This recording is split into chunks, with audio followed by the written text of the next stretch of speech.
자, 이제 교재 457쪽을 보겠습니다. 권리관계에 관한 사항이에요. 이 부분은 지금 권리관계에 대한 조사인데요. 권리관계 조사는 등기사항 증명서를 통하여 조사합니다. 그래서 이제 공시법적인 지식을 우리 쪽에서 이제 16회를 마지막으로 출제한 바가 있는데, 현재는 출제를 안 하고 있습니다.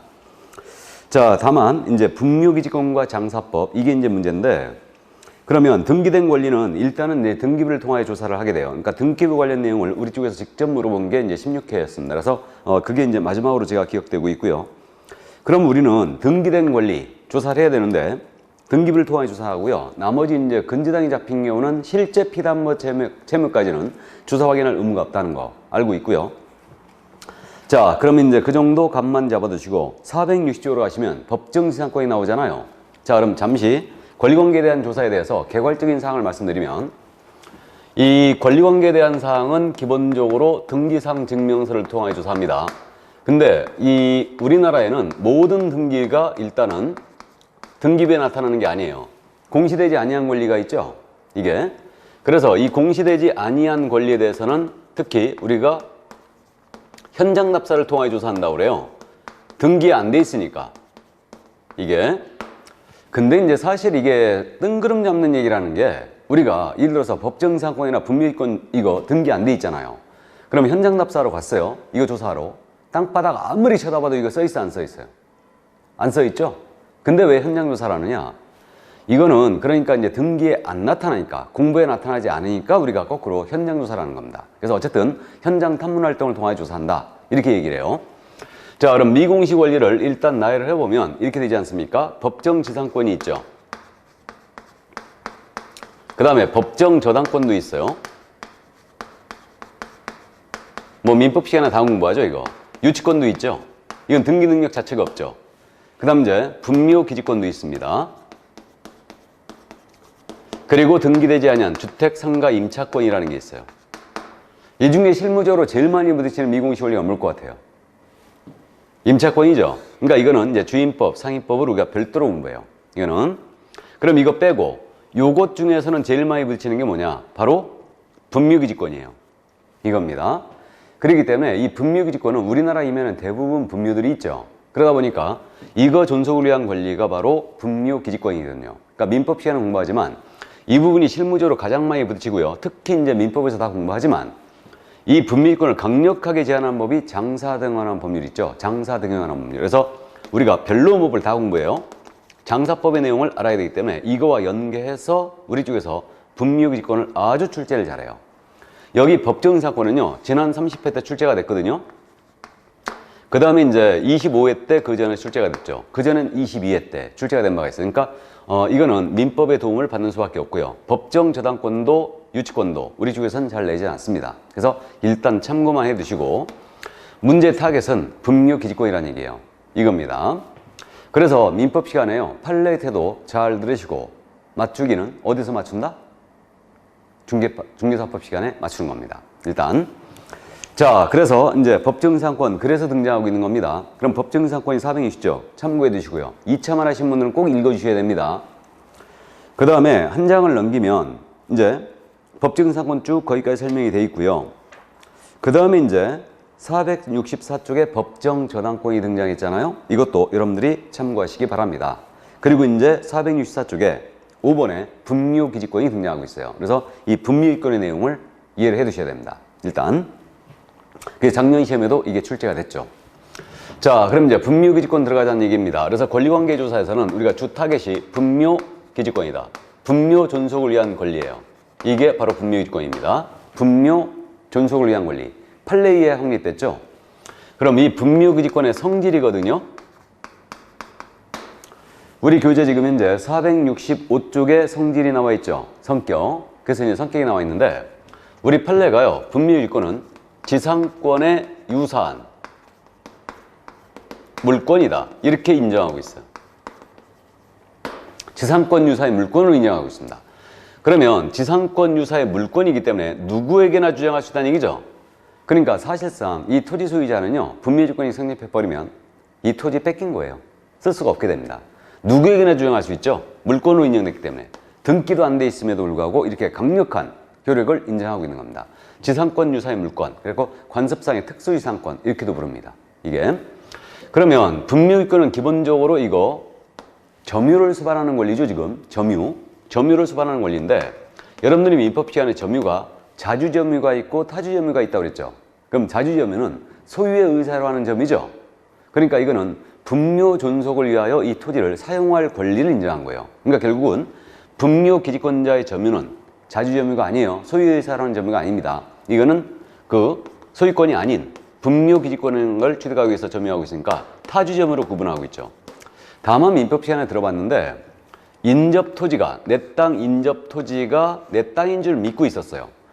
그리고 여기다 분묘를 설치했습니다. 이 점유는 자주점유라는 거죠. 그래서 이제 이 정도 참고해 두시고요. 우리 교재에다 설명이 돼 있어요, 이거. 그래서 분묘기지권자의 점유는 분묘기지권에 대한 소유권이 아닌 권리를 취득하기 위해서 점유하고 있으니까 결국은 타주점유입니다. 이해해 두시고요. 그 다음에 이제 분묘기지권이 성립 요건은 어떻게 되느냐. 성립하기 위한 요건은 일단은 봉분이 있어야 돼요. 이게 봉분이죠. 봉분이 있어야 되고 시신이 안치가 돼 있어야 되겠죠? 시신이 이렇게 누워 계셔야 됩니다. 앉아 계셔도 안 됩니다. 그래서 봉분이 있고 시신이 안치가 돼 있을 것. 이게 성립 요건이에요. 그러면 우리 민법 시간에 물권의 득실 변경은 등기 하에야 효력이 발생한다 그랬죠. 그럼 이거 물권으로 인용되고 있는데 이거는 등기 없이 취득하는 거예요. 그러니까 등기는 성립 요건이 아닙니다. 등기는 그러니까 봉분이 있고 시신이 안치가 돼 있을 것. 이렇게 돼요. 자, 그런데 봉분은 있으나 시신이 없네요. 이걸 뭐라 해요? 가묘. 어르신들이 오래 사시라고 가묘 가끔 쓰죠.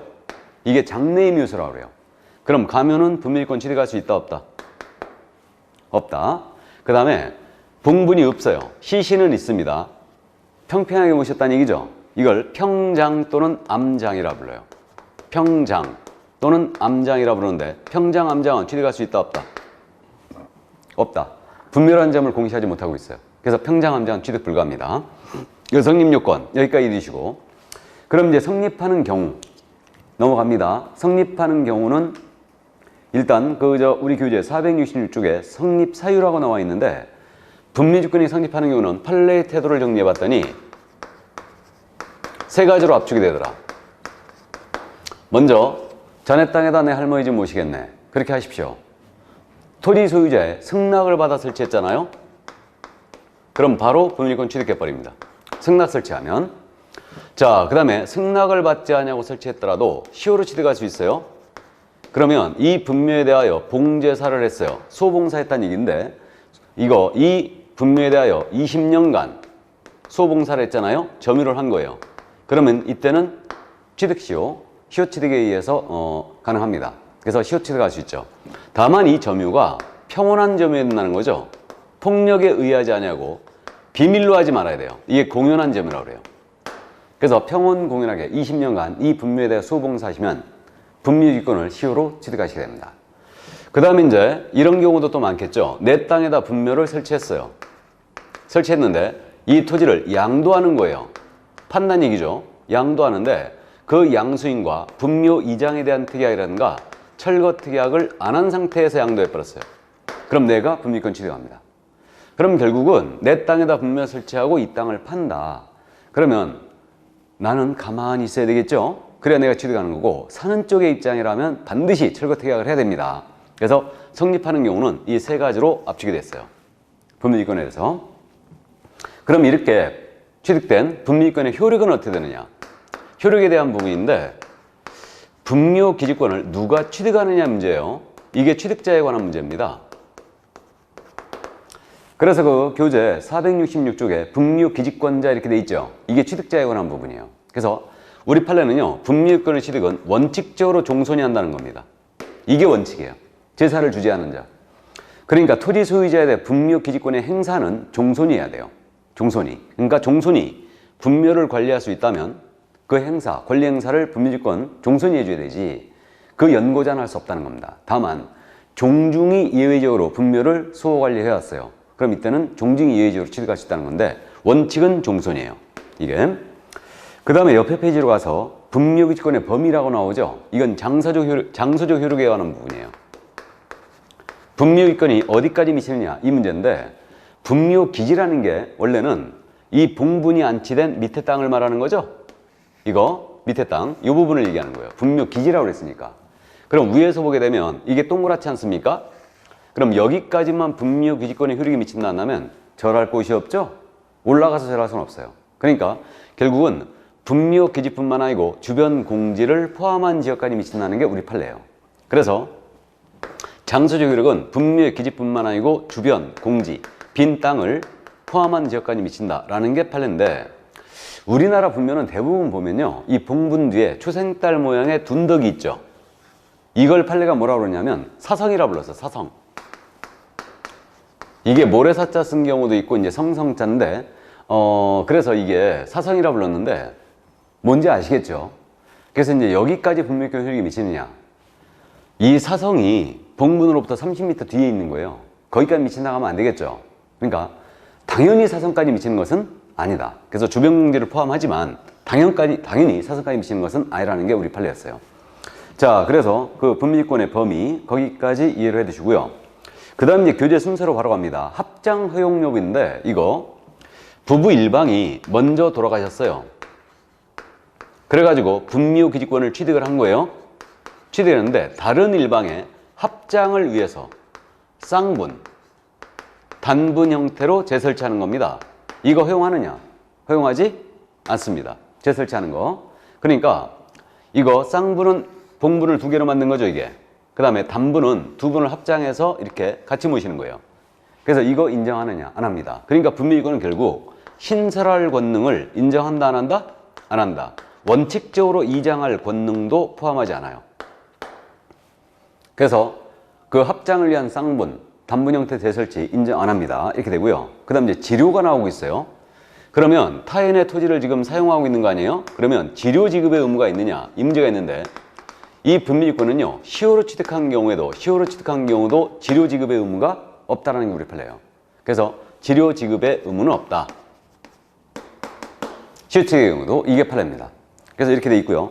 그 다음 이제 존속기간에 대한 제한인데, 존속기간은 당사자 약정이 있으면요, 시간적 효력이죠, 이거는. 당사자 약정에 있으면 약정에 따라요. 약정에 따르는데 존속기간을 정하는데, 약정이 없었잖아요. 없으면 이 분묘에 대하여 수호 봉사는 한 계속됩니다. 그럼 이거 제사를 모시는 한 끝까지 간다는 얘기죠, 이거. 그러니까 사실상 이 토지를 이 토지 소유자는 뺏긴 거예요. 사실상. 그래서 이제 그 정도 이해를 해 두시고요. 그래서 이게 바로 이제 존속기간에 대한 약정이 있으면 약정에 따를 것이고, 그 수호봉사는 한 이제 계속된다. 일단 그게 없다면. 그래서 이제 그 정도 이해를 해 두시고요. 그럼 이제 나머지 분묘기권의 소멸에 관한 부분이 있거든요. 다음 페이지 넘어갑니다. 468조. 그럼 나머지 이제 기타에 대한 부분인데, 분묘 일부가 멸실했어요. 허물었다는 얘기죠. 멸실하여 유골이 존재합니다. 유골이 존재하고 원상회복도 가능하대요. 그럼 분묘권은 소멸하지 않고 그대로 유지된다 라는 게 우리 판례였죠. 일부가 멸실하여 유골이 존재합니다. 원상회복도 가능하다면 소멸하지 않고 그대로 존속한다는 게 우리 판례였습니다. 자, 그럼 이제 이 정도 계시고, 그 다음 이제 그 판례 동그라미 2번인데요. 분묘기지권은 기본적으로 점유를 수반하는 권리잖아요. 점유. 그러면 분묘기지권을 포기할 때 의사표시 외에도 점유까지도 포기해야만 권리가 소멸하느냐, 이 문제예요. 그래서 포기라는 의사표시를 함으로써 바로 소멸하는 것이지 점유까지도 포기해야만 되는 것은 아니다. 이게 이제 우리 판례가 취하는 태도였습니다. 이 정도. 그래서 이게 분묘기권 관련 이제 주요 판례들이었어요. 그래서 민법에서 이제 좀 더 세부적인 내용을 공부할 거고요. 우리도 이제 순환을 계속하면서 좀 더 살을 계속 제가 붙이겠습니다. 자, 그래서 분묘기권 여기까지 이해해 두시고요. 이것을 강력하게 제한하는 법이 뭐라고요? 바로 장사 등에 관한 법률이죠. 이게 바로 이제 줄여서 장사법이라고 불러요. 우리가 팔방미인이 돼야 되지만 변로법을 다 공부하고 있죠, 지금. 이게. 자, 그래서 이제 장사법으로 들어가는데, 이걸 강력하게 제한하는 법이다. 장사 등에 관한 법률. 그래서 이 법은 2001년도 1월 13일서부터 시행됐어요. 2001년도 1월 13일부터 시행됐는데, 자, 그런데 이 2021년도 1월 13일 이후에 설치된 분묘들은 모두 이 장사법의 적용을 받아요. 그러면 만약에 이 장사법 시행 전에 설치된 분묘였어요. 그러면 아직 시효 완성이 안 된 겁니다. 20년이 안 지난 거죠. 이러한 경우는 여전히 시효 취득을 할 수가 있긴 있어요. 그래서 일단은 그건 좀 이따 부연 설명 더 하고요. 2001년도 1월 13일 이후 설치된 분묘들은 모두 이 법의 적용을 받는다. 그래서 분묘주권 발생을 이 법이 억제를 하고 있는 거예요. 자, 그러면 이 법은 국가가 설치 운영하는 묘지에 대해서는 기본적으로 적용이 없어요. 거기 1번 목적 및 적용 시기 마지막 부분에 있죠. 국가가 설치 운영하는 묘지에 대해서는 기본적으로 장사법을 적용하지 않습니다. 그래서 이 법은요, 일단 이제 이 법상 사용하는 용어인데, 이 법은 분묘와 묘지라는 점을 확실히 구분하여 사용합니다. 용어를. 그럼 분묘는 뭐냐면 시신을 안치하게 한 시설이에요. 이게 분묘예요. 묘지는 뭐냐면 요 분묘들을 설치하기 위한 일정 면적의 구역. 이게 묘지예요. 이게. 그래서 예를 들면 요게 봉분이지 않습니까? 요게 분묘라 이해하시면 되고, 이 분묘들을 설치하기 위한 일정 면적의 구역. 이것이 바로 묘지다. 이게. 그래가지고 이 묘지는요, 이 법이 사설묘지와 공설묘지로 나눠서 일단 적용을 하고 있는데, 그래서 공설묘지라는 것은 뭐냐면 시도지사라든가 또는 시장, 군수, 구청장이 설치한 묘지예요. 이게 공설묘지입니다. 그 다음에 사설묘지라는 것은 개인이나 또는 문중이나 법인이 설치한 묘지예요. 이게 바로 이제 사설묘지입니다. 그래서 개인이나 다음에 이제 문중, 법인이 설치한 묘지. 그래서 이제 사설묘지 종류는 개인묘지가 있고요, 가족묘지라는 것도 있거든요. 그 다음 문중묘지라는 것도 있고요, 법인묘지라는 것도 있어요. 그래서 이게 바로 이제 사설묘지입니다. 그래서 이 법은 공설묘지와 사설묘지에 대해 적용하고요, 국가가 설치 운영하는 묘지에 대해서는 적용이 없는 거예요. 그럼 우리가 저기 흑석동에 가면 현충원이 있지 않습니까? 현충원은 공설묘지예요, 아니에요? 현충원은 공설묘지가 아닙니다. 국립묘지예요, 그거는. 국립묘지. 그래서 일단 그 정도 감 잡아두시고요. 그 다음 이제 최근에 도입된 장사의 방식으로서 자연장이라는 게 있죠. 자연장. 그래서 이 자연장이라는 게 있는데, 우리가 이제 수목장으로 알고 있지 않습니까? 그래서 이제 이게 비슷한 건데, 자연장이라는 뭐냐면 유골의 골분이에요. 골분. 유골의 골분. 빤 거. 이 유골의 골분을 수목이나 화초, 잔디 등의 밑에 이제 장사하는 거예요. 이게 자연장이다. 그래서 나무 밑에 모시면 수목장이라 하고요, 화초 밑에 모셨잖아요, 화초장이라 합니다. 그 다음에 잔디 밑에 모셨잖아요, 잔디장이라 불러요. 그렇게. 그래서 이제 일반적으로 이제 이걸 수목장이라 많이 부르는데, 이게 자연장이에요. 그 다음에 우리가 종전에 지금 납골시설이라고 했던 거 있죠. 납골이란 말이 어감이 안 좋잖아요. 그래가지고 이 법이 용어 순화 차원에서 봉안시설이란 말로 표현했습니다. 봉안시설. 그래가지고 이게 납골시설인데, 봉안시설의 종류는 뭐가 있냐면 봉안묘가 있죠. 이건 묘의 형식을 띤 봉안시설. 이게 납골묘예요. 다음에 봉안당이 있어요. 이 봉안당은 당자가 집당자거든요. 그러니까 건축물의 형식을 띤 봉안시설. 이게 바로 봉안당인데, 봉안당 여러분들이 많이 보셨어요. 우리 드라마 같은 거 보면 이렇게 층층층 이렇게 돼 있는 거 있죠. 그래가지고 이제 여기 이렇게 용기에 담아서 이렇게 여기 꽃 놓고 사진 놓고 막 이래갖고 주인공이 여기 나와서 이 앞에서 흑흑 하고 울잖아요. 이게 바로 봉안당이에요. 그래서 이게 바로 봉안당이고, 그 다음에 봉안탑이 있어요. 실무적으로 봉안탑은 보기가 좀 힘든데, 탑의 형식을 띤 봉안시설 얘기하거든요. 굳이 얘기하자면 우리 절 앞에 가면 스님들 사리탑들 있죠. 이게 일종의 봉안탑이에요. 그 밑에 사리탑 밑에 사리들 모셔져 있죠. 그래서 이제 이게 봉안탑이고, 그 다음에 최근에 봉안담이라는 것도 생겼어요. 봉안담은 담장 형식을 띤 봉안시설이에요. 그래서 이게 바로 봉안시설이다. 이 정도 감만 잡아두시고요. 그래서 이 법상 사용하는 용어, 주요 내용은 바로 이겁니다. 그래서 이 정도 참고해 두시고 넘어가 보실래요? 그럼 이제 사설묘지에 설치라고 우리 교재에 나와있지 않습니까? 그래가지고 사설묘지의 종류는 개인묘지가 있고, 가족묘지가 있고, 문중묘지가 있고, 법인묘지가 있다고 그랬죠? 그러니까 이거 이제 잠깐 좀 말씀을 드리는데, 그 사설묘지는요, 일단은 개인묘지가 있어요. 그래서 거기 설명이 돼 있는데 요 개인 묘지 있지 않습니까? 개인 묘지는 일단은 한기의 분묘, 분묘에 매장된 자와 배우자 관계였던 자의 분묘를 같은 구역 안에 설치한 묘지를 포함한다. 설치하는 묘지로서 그 면적은 30제곱미터를 못 넘는다 그랬죠. 그러니까 결국 이거예요. 개인 묘지가 뭐냐면 이겁니다. 이게 산이에요. 그러면 할머니가 돌아가셨거든요. 그래가지고 나무를 잘라내죠. 일정 면적을 확보하고 여기에 할머님을 안치를 하고 상석을 놓고 비석을 놓고 사성을 둘러쳤어요. 이게 개인 묘지 설치예요. 이게. 그래서 이 개인 묘지라는 것은 1인을 모셨거나 부부관계였던 분이 있죠? 이걸 모시는 게 개인 묘지 설치다. 그러면 개인 묘지 설치는 30제곱미터를 못 넘긴다고 그랬죠? 이 면적 30제곱미터를 못 넘깁니다. 그러니까 우리는 죽게 되면요 9평 이상을 차지 못합니다. 그러면 분묘는 뭐냐? 분묘는 바로 이거 일단은 요거 한기, 요게 바로 이제 분묘라고 그랬죠. 이게. 그래서 이제 분묘라고 그랬고요. 그 다음 가족묘지는 거기 써 있어요. 민법에 따라 친족관계였던 자의 분묘를 같은 구역 안에 설치한 묘지로서 그 면적은 100제곱미터를 못 넘긴다. 그래서 가족묘지가 그 다음 더 큽니다. 그럼 가족묘지 면적은 몇 제곱미터? 100제곱미터를 못 넘긴다고 그랬네요. 이래 돼 있고, 그 다음 문중 종중묘지가 있어요. 문중묘지는 1000제곱미터를 못 넘깁니다. 그 다음에 법인묘지가 있는데 법인묘지는 최소 한망 규정했어요. 그러니까 법인묘지는 10만 제곱미터, 3만 평 이상으로 설치해야 된다. 추모공원이 이거예요, 바로. 그리고 이 법인묘지는요, 재단법인의 하나 인정합니다. 거기 써 있어요, 규정. 그러니까 재단법인 하나요, 설치할 수 있죠. 그래서 면적 제한은 30, 100, 1000, 10만이에요. 10만 이상이다, 법인은. 그래서 이렇게 돼 있고요. 그래서 사설묘지 종류, 이렇게 돼 있다는 거 이해해 두시고요. 그럼 사설묘지 설치의 신고 및 허가인데, 그러면 사설묘지는요, 기본적으로 산림을 훼손해야 돼요. 그러니까 사설묘지는 기본적으로 설치할 때 허가사항입니다.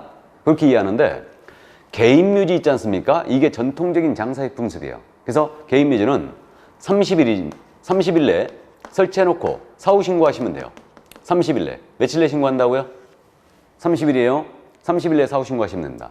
그럼 가족묘지나 문중, 종중묘지는 이거는 산림을 훼손해야 되죠. 그러니까 기본적으로 이건 허가사항이에요. 시군구청장에게 허가를 받아야 됩니다. 그래서 일단 요 정도. 특히 개인묘지를 기억해야 돼요. 그럼 개인묘지는요 30, 30제다 기억하세요. 30, 30제다. 30일 내에 사후 신고고 30제곱미터를 못 넘긴다. 그래서 전통적인 장사의 풍습이기 때문에 왜 사후 신고로 넣냐면 상주들 꼭 할 거 다 하고 천천히 신고 들어와라 이 얘기예요. 이게 그래서 안 하면 300만 원 이하가 들어옵니다. 자, 그래서 이제 30일 내에 사후 신고하게 돼 있다는 거 이해를 해 두시고요. 그 다음 묘지 설치의 거리 제한이 나오는데 이건 참고하시고요. 다음에 묘지 등의 설치 제한 지역이 있어요. 그럼 이것도 이제 참고사항인데 주거지역, 상업지역, 공업지역, 녹지지역 중에서 자연장지 조성이 제한되는 지역은 설치할 수 없어요. 그러니까 기본적으로 주상공록이잖아 이거. 주상공록에는 묘지 설치 안 됩니다. 왜? 이게 도시지역이잖아요. 귀신 나올까봐 안 됩니다. 이거는. 그 다음에 상수원 보호구역, 하천구역도 안 되겠죠. 청계구역 아닌 이상. 채종림, 시험림, 특별산림보호구역 다 안 되고 접도구역 다 안 됩니다. 접도구역 상식적으로 이해해 두시는데 이게 도로지 않습니까? 이게 도로인데 도로 옆으로부터 도로관리청이 20m 내에서 접도구역을 지정할 수 있어요. 그러면 도로 옆 20m 내에서 접도구역으로 지정이 딱 되잖아요. 되면은 이 안에는 중모, 사석의 채취 뭐 이런 것들 다 안 돼요. 건축, 대수선 다 안 됩니다. 이거 안 되는데 여기 묘도 설치 못 해요. 접도구역 내에는. 왜 그러냐면 사고 날까 봐. 밤에 차 끌고 가다가 보면 도로가에 묘가 있더라. 뒷좌석 자꾸 봐야 되죠. 그러니까 사고 날까 봐 접도구역 내는 이거 설치 못하게 돼 있습니다. 참고하시고. 자, 그 다음 백두대간 보호지역 당연히 안 되고 사방지란 말 나오죠. 사방지가 뭐냐면 이거예요. 상식적으로 참고해 두시는데 우리가 고속도로 달리다 보면요 이렇게 깎아지른 절벽들이 있죠. 그래서 깎아지른 절벽들이 있으면 이 절벽들 무너지지 말라고 공사해놨죠. 이게 사방공사법에 의한 사방지예요. 그러니까 여기다가 묘를 설치하면 쓰겠습니까? 안 되겠죠. 당최 누워 계신 분이 이거 불안해서 누워 있을 수가 없어요. 그러니까 사방지에는 설치 불가합니다. 그 다음 문화재 보호구역 이거 그 다음에 이제 이런 데는 다 설치가 안 되죠. 참고해 두시고. 그 다음 이제 묘지의 사전매매 금지가 나오는데 이것도 참고해요. 그래서 묘지는 미리 돌아가시기 전에 사놓을 수 없어요. 다만 연세가 70세 이상인 분이라든가 6개월 내에 돌아가실 것이 확실한 분 있죠? 이분들은 예외적으로 사놓을 수 있어요. 그럼 사놓게 되면 돌아가셔야 되네요? 그죠? 일단 참고하시고. 자, 그 다음 이제 매장, 화장의 신고가 나와 있죠. 그래서 이제 471쪽에 매장, 화장 등의 신고인데, 매장은 뭐냐 하면요. 매장은 이거예요. 이게 우리 가족묘지예요. 이게 우리 가족묘지인데, 할아버지 자리, 할머니 자리, 아버지 자리, 어머니 자리예요. 그럼 매장이라는 것은 이미 설치된 묘지에 시신을 안치하는 행위. 이게 매장이다. 이게. 그래서 이 매장 있지 않습니까?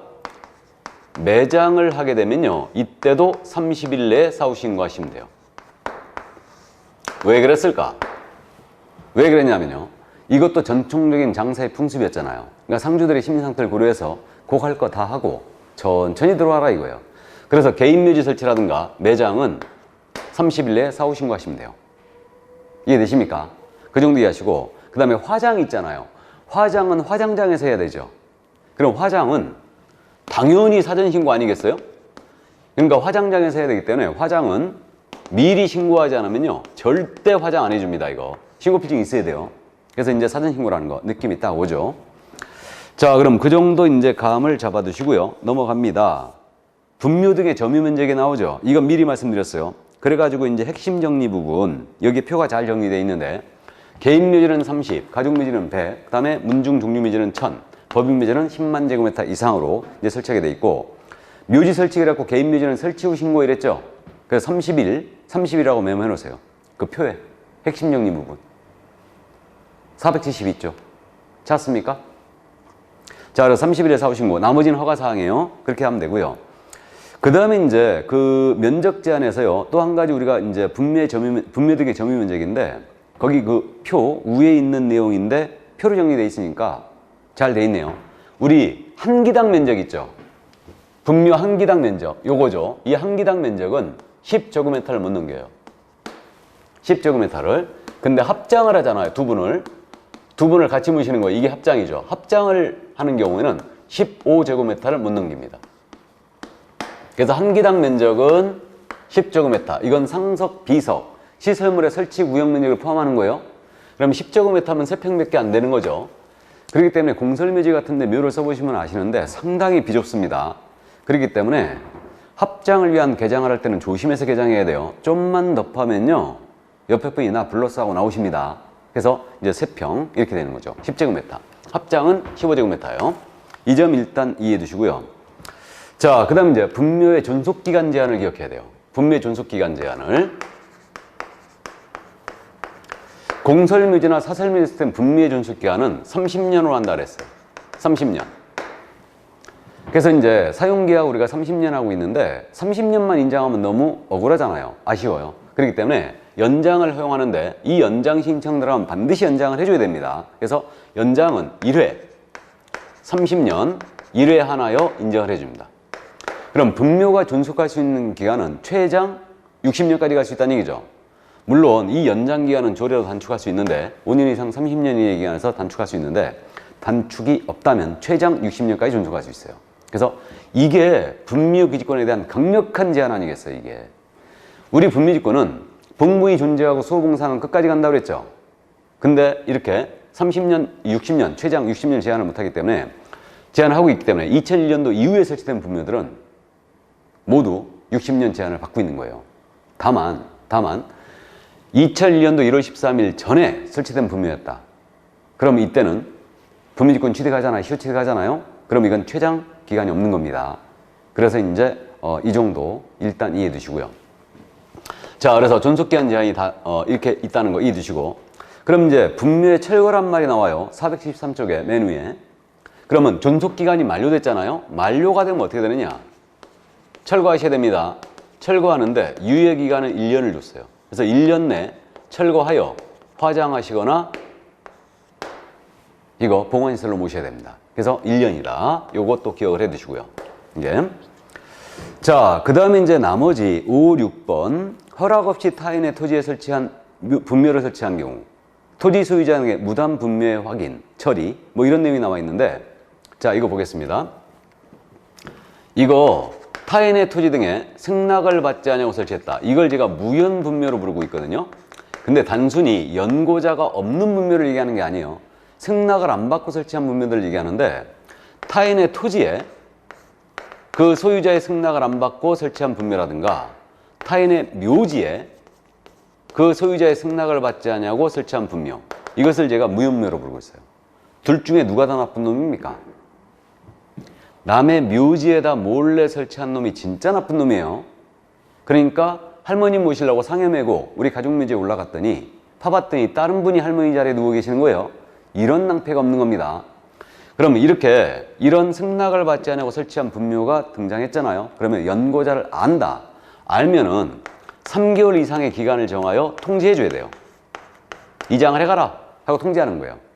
통지해주고, 그럼에도 불구하고 이장을 안 해가잖아. 모르면 그 뜻을 신문공고하게 돼 있는데 2개 이상의 일간지에 나가야 된다. 그래서 일단 나가야 되는데, 3개월 이상 통지해주고요. 그럼에도 불구하고 이장을 안 해가잖아요. 그럼 시군구청장의 허가를 받아서 개장을 해버릴 수 있어요.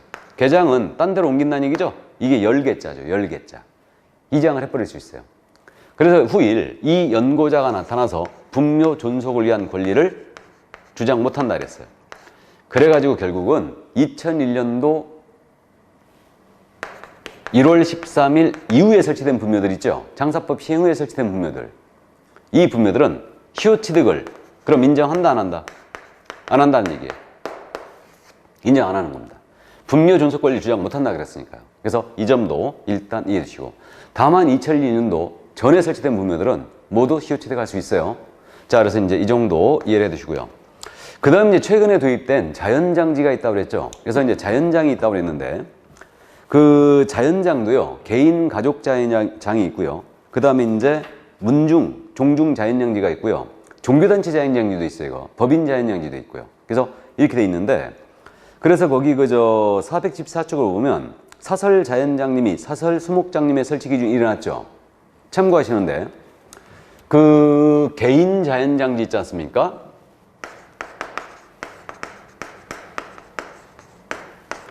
개인 자연장지가 있고 가족 자연장지가 있고 문중, 종중 자연장지가 있고, 이거는 종교단체 자연장지도 있어요. 법인 자연장지도 있죠. 이렇게 나옵니다. 묘지처럼. 그러면 개인 자연장지는요 30제곱미터 미만으로 설치해야 돼요. 가족 자연장지도 100제곱미터 미만으로 설치해야 돼요. 이건 묘지하고 똑같죠. 그 다음에 문중 자연장지는 2000제곱미터 이하로 설치해야 돼요. 종교단체는 40,000제곱미터 이하로 설치해야 되고, 법인 자연장지는 50,000제곱미터 이상으로 설치해야 돼요. 이 부분이 지금 현재 표로 정리가 잘 돼 있어요. 이렇게 돼 있는데, 이게 신고냐 허가냐를 잠깐 따지면요, 여기 개인 자연장지 있죠. 그래서 개인 자연장지는 이걸 자연 친화적인 장사 방식 때 이걸 장려하기 위해서 30일 내 사후신고로 뒀어요. 그래서 개인자가 들어갔잖아요. 묘지든 자연장지든 30, 30제예요. 그 다음에 가족 자연장지 있죠. 그 다음 문중 자연장지 있지 않습니까? 이것은 사전에 신고만 하시면 돼요. 근데 법인 자연장지라든가 종교단체 자연장지 있죠. 이건 대규모로 설치하죠. 그러니까 이거는 허가를 받으셔야 됩니다. 어렵죠 좀? 그래서 일단 참고만 해주세요. 특히 시험은 여기까지 물어봤어요. 문중까지. 그래서 이제 자연장지 이렇게 돼 있다는 거 일단 이해만 해주시고요. 그리고 남의 자연장지에 승낙을 받지 않고 몰래 자연장을 했잖아요. 남의 토지에다가 또 승낙을 안 받고 몰래 자연장을 했다. 그럼 자연장 보존 권리 주장할 수 있겠어요? 없겠어요? 당연히 주장 못합니다. 그래서 이제 이게 장사법의 주요 골자였어요. 이 정도가. 자, 그래서 신고냐 허가냐, 면적 제한은 어떻게 되느냐, 한기당 면적은 어떻게 되느냐, 이 정도. 그 다음에 이제 존속기한 제한은 어떻게 되느냐, 그 다음에 타인의 토지 등에 승낙을 안 받고 설치한 분묘 묘지 어떻게 할 거냐, 이 부분에 대해서 이해를 해 두셔야 됩니다. 자, 그래서 분묘직군과 장사법에 대한 내용을 전부 다 살펴봤습니다. 자, 그럼 이제 권리관계에 대한 조사가 다 끝났고요. 이제 공법상 이용제한 및 거래규제연한 사항으로 가는 겁니다. 그래서 이제 이거는 토지 이용계획 확인서 있잖아요. 이걸 통하여 조사합니다. 기본적으로. 그래서 공법상 이용제한 및 거래규제예요. 그래서 이 공법상 제한에 관한 부분은 이용제한이 있고 거래규제가 있는데, 일단 그게 있다는 것만 이해해 주시고, 이건 기본적으로 토지 이용계획 확인서를 통하여 조사합니다. 근데 모든 공법상 제한이 여기에 나오는 게 아니에요. 토지이용계획 확인서에 나오는 게 아니기 때문에 우리는 공법상 제한하는 법률이 너무너무 많아요. 이게 지금 현재 통합작업을 하고 있는데 여전히 지금 몇 년 동안 통합작업이 일단 지지부진하네요. 그래서 이제 개별법을 더 조사할 필요가 있다는 얘기죠. 나아가서 만약에 이게 개별법 조사를 더 이제 확인하는데 공부에 나타나지 않는 사항이 있잖아요. 토지이용계획 확인서에 안 나온다. 그러면 안 나오면 이때는 부동산 종합정보망이 있거든요. 부동산 종합정보망이라고 있어요. 현재 국토교통부에서 운영하고 있는데 이게 예전에 브랜드명이 온나라였거든요. 온나라. 근데 지금은 토지주택공사에서 위탁 시행을 하고 있습니다. 위탁 운영을 하고 있는데 이게 시리얼이라고 있어요. 시리얼. 시리얼. 그래서 여러분들이 인터넷에 시리얼을 조회해 보잖아요. 그럼 이게 부동산 종합정보망이에요. 그래서 여기에 그 부동산 종합정보 열람 해가지고 지번을 넣고 딱 클릭을 하면요. 이 지번에 대한 모든 규제가 쫙 떠요. 아주 잘 만들어 놨어요. 그러니까 실무에서 여러분들이 확인 설명 쓸 때요. 이 시리얼 띄워놓고 많이 쓰거든요. 그러니까 꼭 기억을 해두세요. 그래서 시리얼을 통하여 더 조사할 필요가 있다는 얘기예요. 공부에서 확인이 안 되는 것들은 시리얼이 있다. 시리얼. 자, 그래서 그 정도 해두시고 이걸 통한 조사가 더 필요하다는 얘기죠. 자, 그래서 이제 공법상 제한은 그 정도 감 잡아두시고요. 그래서 이제 문제는 공법상 거래 규제죠. 그래서 이제 토지거래허가제라든가 또는 계약서의 거민제도, 농지법상 제한 이런 것들이 있는데 토지거래허가제는 우리가 미리 공부했어요. 했기 때문에 이제 여기서는 주로 등장하는 게 공법상 거래 규제로서 농지법상의 거래 규제가 이제 문제가 되는 겁니다. 그래서 교재 476쪽에 바로 농지법에 따른 농지취득자격증민제가 나오고 있죠. 이게 바로 공법상 거래 규제의 대표, 농지법상 거래 규제예요. 그래서 여러분들이 지금 공법 시간에 농지법을 공부하지 않습니까? 그래서 이제 이 농지에 대해서 일단은 여러분들이 공법 시간에 이제 농지법은 2문제밖에 안 나오기 때문에 포기를 많이 하시는데 우리 쪽에서도 농지법에 대한 내용이 출제가 아주 잘 돼요. 그러니까 웬만하면 이제 기본적으로 우리 쪽에서 나왔던 내용들을 위주로 해서 농지법의 내용을 이해를 해 두시기 바랍니다. 그러면 지금 바로 이제 476에 농지법 들어가자는 얘기입니다. 그럼 농지법으로 들어가는데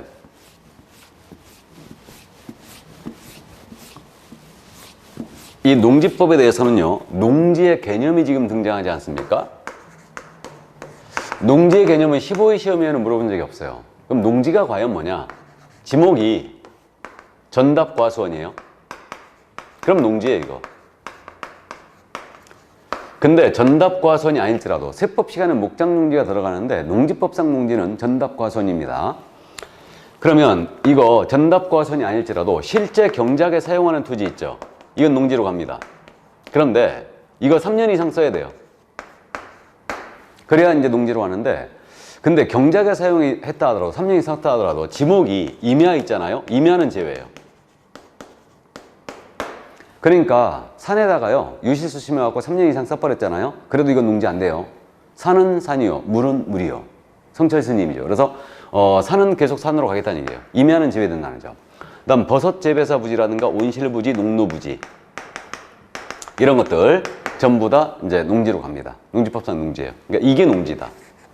자, 그래서 농지의 개념 일단 참고해 두시고 그다음 이제 용어의 정의가 나오는데 이건 참고해 주시기 바랍니다. 다음 이제 농지 소유의 제한이라고 417쪽에 나오죠. 그래서 농지법은요. 농지는 농사를 지을 자가 아니면 소유하지 못함이 원칙이에요. 이 경자 유전의 원칙이죠.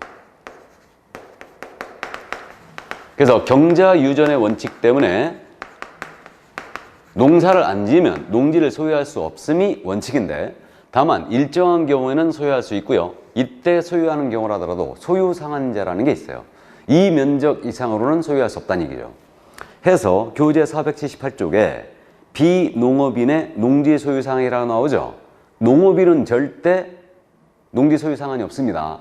농사를 안 짓기 때문에 소유상한이 적용되는 거예요. 그래서 세 가지가 있는데 이거 엄청 잘 모르니까 기억을 해둡니다. 농지 소유 상한은요, 상속으로 내가 농지를 받았어요. 근데 농사를 안 짓겠대요. 농업계획 안 하잖아요. 그럼 상속받은 농지 중에서 10,000제곱미터 이내에서는 그대로 소유할 수 있습니다.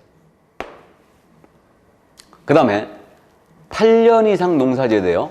8년 이상 농사했다가 이제 힘들어서 농사 못 짓겠다. 그리고 이농을 하는 거예요.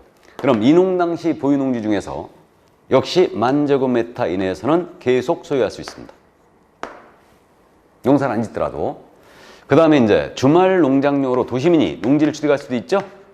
이때는 1,000제곱미터 미만에 하나여 소유할 수 있어요.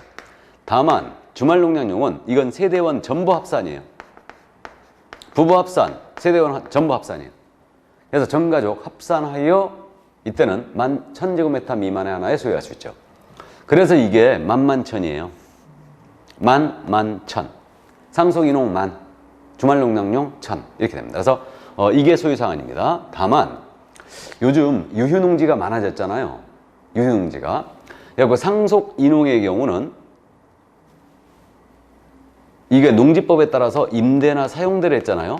그러면 임대차 기간 동안에는 예외적으로 소유상한을 초과할지라도 계속 소유할 수는 있어요. 그러나 원칙이 10,000,000이에요. 그래서 그 정도 이해를 해두시고요. 소유상한제 꼭 이해를 해두시고요. 이제 농지취득자격증명제로 넘어갑니다. 농취증제. 그럼 농지취득자격증명제, 이건 농사를 지을 자격이 있는가를 보는 겁니다. 있는가를 보는데 이거는 농취증의 성격을 먼저 잠깐 봐야 돼요. 그래서 교재 480쪽을 먼저 갔다 옵니다. 그 480쪽에 그 5번 농지취득자격증명의 성격이란 말 나와 있죠. 찾았습니까? 이겁니다. 농취증의 성격은 자, 갑과 을이 농지에 대한 매매를 했대요. 근데 매수인 을이 농취증을 못 받아버린 거예요. 을이. 그럼 이 매매 계약이 무효가 되느냐 이 문제가 있죠. 무효가 되느냐. 우리 판례는요, 농취증은 농지 이전 등기할 때 필요한 서류일 뿐 농지에 대한 매매 계약, 즉 농지에 대한 법률 행위의 효력 발생 요건은 아니다라는 게 판례예요. 그래서 이거 농취증은 농지에 대한 매매 계약의 효력 요건은 아니에요. 그러니까 매매 계약은 그대로 유효하다는 얘기죠. 이전 등기만 못하는 거예요. 이게 없으면. 그래서 일단 그 정도 이해해 주세요. 법률 행위의 효력 발생 요건은 아니다. 근데 토지거래허가는 못 받아버리면 계약 자체가 무효죠. 근데 농취증을 못 받아서 계약이 무효가 되는 것은 아니에요. 등기가 안 되는 겁니다. 그래서 이 정도 일단 참고해 두시고, 그럼 이제 다시 앞으로 가서 이 농지취득자격증명으로 들어가는데, 농지에 대한 우리는 어떤 계약을 했을 때, 농지에 대한 어떤 계약을 했을 때 농지취득자격증명을 받아야 되는가 이 문제인데, 이거는 농지에 대한 소유권 이전 등기하는 자는 농취증 받아오래요. 그럼 농지에 대한 소유권 이전 등기하는 자는 받아오라고 했으니까 농지에 대한 소유권 이전 계약이라고 이해하시면 되지 않겠어요? 그럼 토지거래가지에서 말씀드렸듯이 대상이냐 아니냐 이 문제는 일단 6가지는 꼭 따져봐야 된다고 했어요. 매매, 교환, 징여, 상속, 판결, 경매 이렇게 6가지. 그러니까 법률행위에 의한 물권 변동인 매매, 교환, 징여하고 그 다음에 법률의 규정에 의한 물권 변동 사유인 상속, 판결, 경매 6가지는 꼭 따져봐야 돼요. 그럼 매매, 교환으로 농지를 취득하는 거예요. 농취증 받아봐야 되죠. 증여도 그럼 대상이겠죠. 유무사항을 안 따지니까. 그러니까 증여로 농지 받았다. 농취증 가져봐야 돼요. 자, 그러면 임대차라든가 전세계약입니다. 이것은 농취증 발급받을 필요가 없어요. 농지에 대한 저당 잡는다. 당연히 필요 없습니다. 그럼 상속, 판결, 경매. 상속으로 농지 취득해요. 농취증 필요 없겠죠. 근데 판결이 있지 않습니까? 판결로 농지를 취득하는 거예요. 이거는 짜고 치는 걸 막기 위해서 판결은 거래규제 사항 중에 빠지는 거 아무것도 없다고 그랬죠. 농취증 가져와야지 농지에 있는 게 축탁해 줍니다. 판결에 의한 취득은 농취증이 있어야 돼요. 그 다음에 경매 있지 않습니까? 경매에 의한 농지 취득, 농취증 갖고 와야 되죠. 이걸 주의해야 돼요. 그러니까 농사를 지을 자격이 있는가를 보는 문제니까 경매로 농지를 낙찰받아도 농취증이 있어야지 매각 결정이 떨어집니다. 그래서 주의해야 돼요. 이거고, 그 다음에 이제 또 우리가 이미 알고 있어요. 토지거래허가제에서 공부했는데 토지거래 허가증을 받았어요. 그럼 농취증 받은 것을 의지했죠. 그러니까 토지거래 허가증 받으면 농취증 필요 없습니다. 이거 이해해 두시고, 그 다음 이제 더 중요한 게 있어요. 지금부터 도시민이 주말 농장용으로 농지 취득합니다. 그러면 농취증 필요 없느냐? 있어야 돼요. 그래야 이전등기 됩니다. 주말농장 농지증 가져와야 됩니다. 착각하면 안 돼요. 있어야 되고요. 또 여러분들의 공법 시간에 농지 전용 협의, 농지 전용, 농지를 다른 용도로 쓴다는 얘기죠. 신고나 허가가 있어요. 이렇게 취득하면 어떻게 되느냐, 이 문제인데, 농지 전용 협의로 농지를 취득하잖아요. 이때는 농지증 필요 없어요. 근데 신고나 농지 전용 허가나 신고에 의한 취득하잖아요. 농지증 가져와야 돼요. 이거 꼭 기억해야 됩니다. 그러면 이거 이렇게 이해하자고요. 농지 전용 협의는 누가 하는 거냐면 짱들이 하는 거다. 그러니까 농지증 필요 없어요. 짱들이 한다. 농림축산식품부 장관이요, 이거 지방자치단체장 이들이요 농지를 대규모 개발사업에 쓰기 위해서 협의해버리는 거예요. 그러면 이거는 이제 짱들이 하기 때문에 농지증 필요 없어요. 근데 농지 전용 허가나 신고는 개인이 하는 거라고 이해하세요.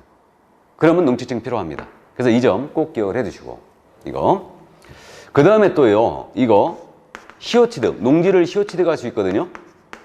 농지증 필요할까요? 필요 없을까요? 필요 없죠?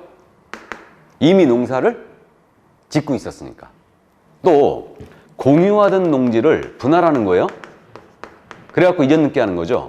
그럼 농지증 필요하느냐? 공유 농지를 분할한다. 이것도 필요 없죠. 왜?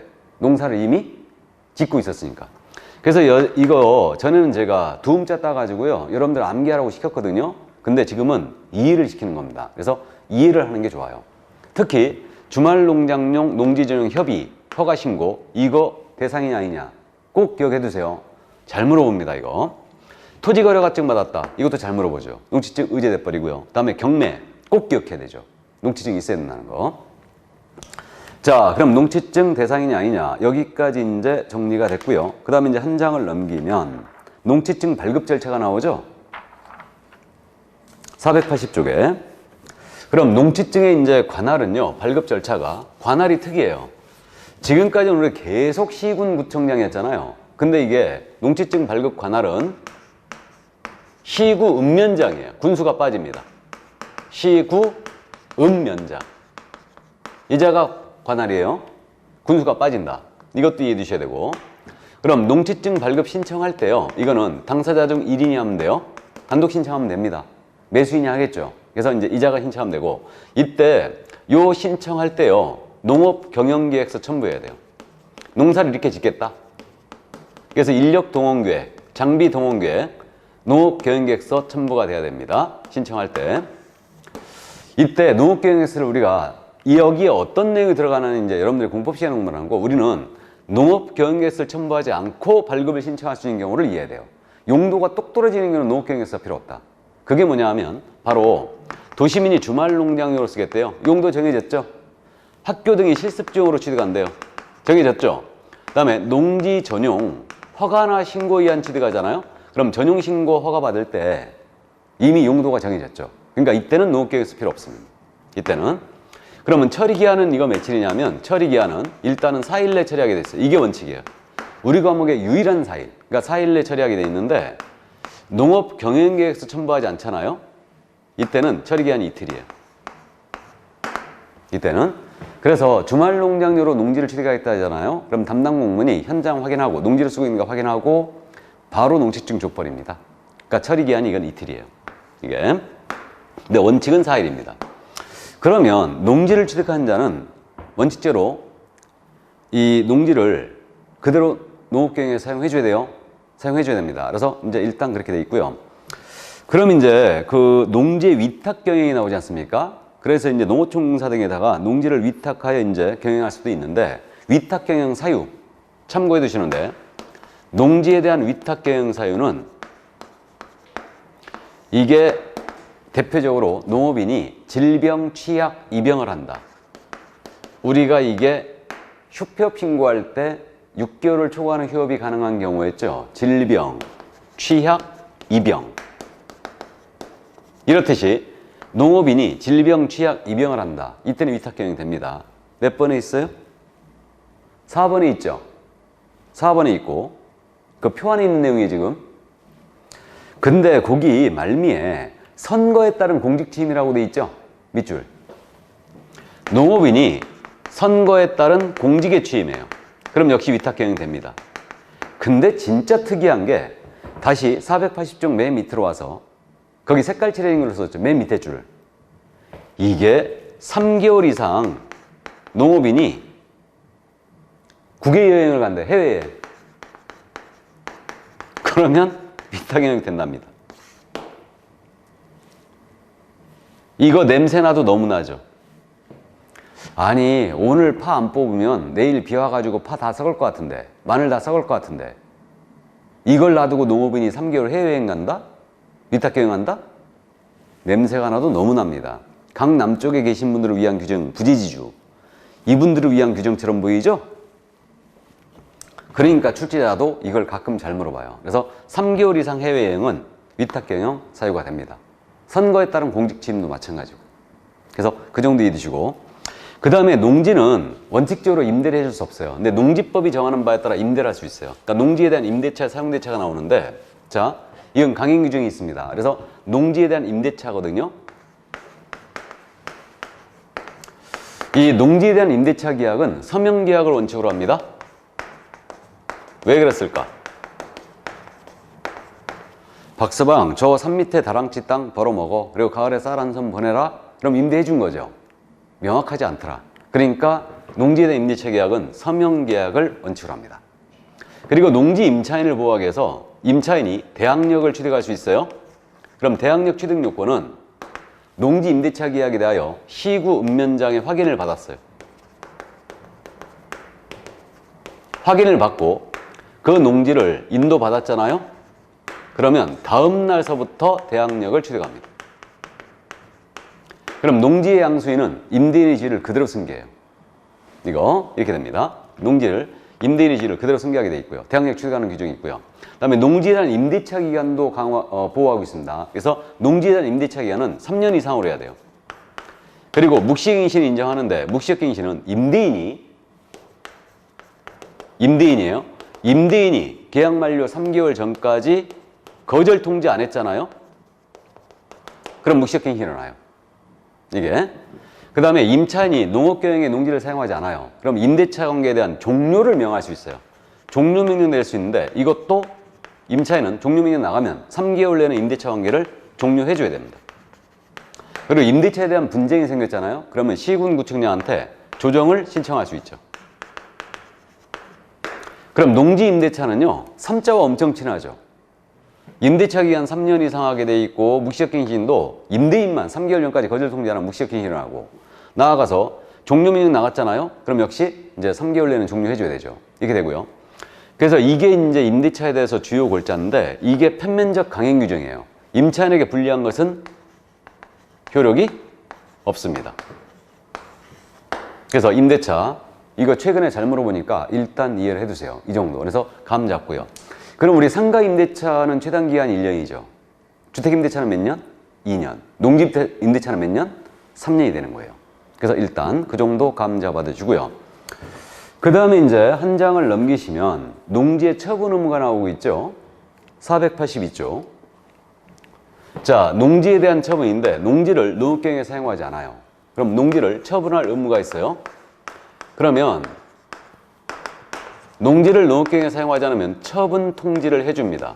시군구청장이. 그럼 처분 통지할 때 유예기한 줘야 되죠? 이때는 1년을 줘요. 1년 내 처분하세요 하고 좋은 말로 통지합니다. 그럼에도 불구하고 처분 안 했어요. 그러면 처분해 하고 명령 나가요. 그럼 이때는 기간을 반토막을 잘라냅니다. 6개월 내의 기간을 정하여 처분 명령 떨어지죠. 그럼 이 명령에 위반했잖아요. 그럼 이제 이행강제금 나가요. 그럼 농지법상 이행강제금은 확정금 20%예요. 농지가액의 20%가 나갑니다. 그래서 이게 토지거래 허가받은 목적대로 토지를 이용하지 않으면 이행명령 나간다고 그랬죠. 3개월 내 기간을 정해줍니다. 거긴 3개월이고 최고 10%였어요. 이행강제금이. 근데 여기는 농지법은요, 처분 명령 나갔잖아요. 6개월 내 기간을 정해주고 여기에 위반하면 이행강제금이 확정금으로 20% 나가요. 그러니까 5년만 맞아버리면 농지가액의 100%를 이행강제로 왔습니다. 그래서 일단 이게 바로 농지에 대한 처분음이에요. 그래서 이제 우리 쪽에서 출제가 됐던 농지법에 대한 주요 골자가 이거였습니다. 그래서 특히 농지에 대한 소유상한제, 농지취득자격증명제, 임대차에 관한 부분 꼭 이해를 해 두셔야 돼요. 이거는. 자, 그래서 여기까지 이제 공법상 이용제한 및 거래규제에 관한 사항 중에서 농지법이 주요 골자를 았다는 걸 말씀드렸고, 이제 그 다음에 483쪽에 거래 예정금액 나오죠. 장차 얼마에 거래할 거냐. 그래서 이제 이거 참고해 두시고요. 중개 보수 및 실배 금액과 산출액도 확인만 하면 되는 거죠. 그다음에 취득 관련 조세 중립세율도 세법 시간에 공부하시기 때문에 이것도 확인만 하면 되는 거예요. 그래서 우리 저자께서도 이 부분은 그냥 간략하게 언급만 해놓은 거죠, 지금. 이게. 그럼 조사 확인이 다 끝났나요? 그죠? 다 끝났습니다. 자, 그래서 여기까지 하고요. 그럼 조금 쉬었다가 더 나가도록 하겠습니다. 잠시 쉬죠.